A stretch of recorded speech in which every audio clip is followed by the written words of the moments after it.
भारतीय मैप में आज हम भरना सीखेंगे प्रमुख एयरपोर्ट यानी कि हवाई अड्डे। यहाँ जैसे हमने हेडिंग डाल दिया है तो प्रमुख जो हवाई अड्डे हैं यानी कि प्रमुख अंतर्राष्ट्रीय हवाई अड्डे हैं, विशेष तौर से हम उनको भरना सीखेंगे। ध्यान से देखना, इनकी लोकेशन और इनके बारे में जो जानकारी बताई जाए तो उसे लिखेंगे, नोट करेंगे।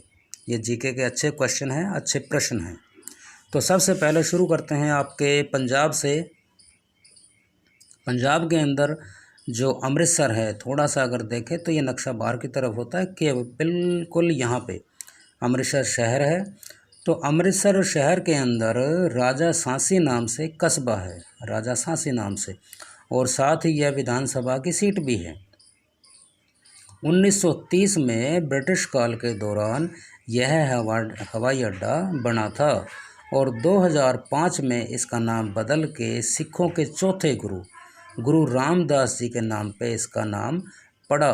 तो अब इसका नाम जो है गुरु रामदास जी अंतर्राष्ट्रीय हवाई अड्डा, अब इसका नाम है, जो अमृतसर के राजा सांसी नामक कस्बे के अंदर है। तो ये नोट कर लेना, अमृतसर शहर डिनोट किया हमने, ये दर्शाया है। और इस हवाई अड्डे का नाम है राजा सांसी हवाई अड्डा, या नई जानकारी के अनुसार गुरु रामदास जी हवाई अड्डा। उसके बाद आते हैं देश की राजधानी दिल्ली के अंदर। दिल्ली हरियाणा का थोड़ा सा इस तरफ अगर आप देखेंगे पूर्व दिशा की तरफ है या दक्षिण पूर्व में है, तो देश की राजधानी है। यह हवाई अड्डा ब्रिटिश काल के अंदर, यह भी ब्रिटिश काल के अंदर बना है, ब्रिटिश काल के दौरान पालम के अंदर बनाया गया था और उस समय यह आरएएफ का मुख्य सेंटर होता था।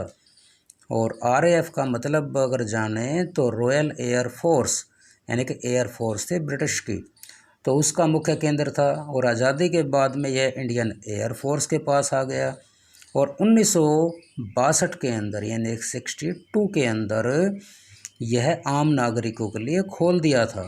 और 1986 में 86 में इसका नाम बदल के पालम एयरपोर्ट की जगह इसका नाम रखा गया इंदिरा गांधी अंतर्राष्ट्रीय हवाई अड्डा। आशा ध्यान से देखा होगा। उसके बाद आते हैं आपके महाराष्ट्र के अंदर, और महाराष्ट्र की राजधानी है मुंबई, पहले बम्बई बोलते थे। तो मुंबई में इस हवाई अड्डे का उद्घाटन 1942 के अंदर किया गया, ठीक है। और 1942 से लेके यानी कि 42 से लेके 1947 तक यह भी आरएएफ का मुख्य सेंटर रहा है, आरएएफ का। और 1999 में इसका नाम बदल के छत्रपति शिवाजी एयरपोर्ट रखा गया। लेकिन 30 अगस्त 2020 को एक संशोधन इस नाम में और किया गया और महाराजा शब्द जोड़ा गया। तो अब इसका नाम है छत्रपति शिवाजी महाराज एयरपोर्ट, ठीक है। ये भी अंतर्राष्ट्रीय एयरपोर्ट है। उसके बाद चलते हैं थोड़ा सा दक्षिण में, और ये है आपका जो पहले इसका नाम था क्या, आंध्र प्रदेश। अब इसके दो हिस्से कर दिए, ऊपर आपका तेलंगाना है, नीचे आपका आंध्र प्रदेश। तो तेलंगाना की राजधानी जो हैदराबाद है, हैदराबाद के अंदर एक जगह है शमशाबाद। तो शमशाबाद में 2008 के अंदर यह अंतर्राष्ट्रीय एयरपोर्ट स्थापित किया गया और इसका नाम है राजीव गांधी अंतर्राष्ट्रीय एयरपोर्ट। उसके बाद नीचे दक्षिण में आपका तमिलनाडु है, और तमिलनाडु की राजधानी जैसा कि सभी को पता है, क्या राजधानी का नाम है, चेन्नई। और यहाँ जो एयरपोर्ट है उसकी विशेषता पहले बताएं कि उसकी विशेषता ये है बच्चों कि चेन्नई एयरपोर्ट से हमें दोनों तरह की विमान यात्राएं करने का मौका मिलता है, यानी कि अंतर्देशीय भी और अंतर्राष्ट्रीय भी, ठीक है। इस एयरपोर्ट को 1948 के अंदर बनाया गया था। इसको जैसा कि 10वीं क्लास के सिलेबस में है, तो मीनबक्कम एयरपोर्ट कहाँ है, चेन्नई के अंदर, या MAA एयरपोर्ट कहाँ है, चेन्नई के अंदर, ठीक है।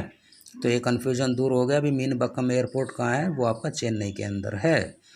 उसके बाद चलते हैं आपका पश्चिमी बंगाल के अंदर, और पश्चिमी बंगाल की राजधानी पश्चिमी बंगाल ये है, और इसकी राजधानी बिल्कुल ये नक्शा थोड़ा सा ऊपर की तरफ होता है, बिल्कुल यहीं पे।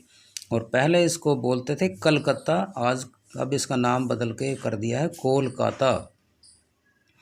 तो कलकत्ता के अंदर यानी कि कोलकाता के अंदर जो हवाई अड्डा है या एयरपोर्ट है पश्चिम बंगाल की राजधानी में, इसका पहले नाम था दमदम एयरपोर्ट। क्या नाम था? दमदम एयरपोर्ट। और 1998 में इसका नाम बदल के नेताजी सुभाष चंद्र बोस जी के नाम पे इसका नाम रख दिया गया है।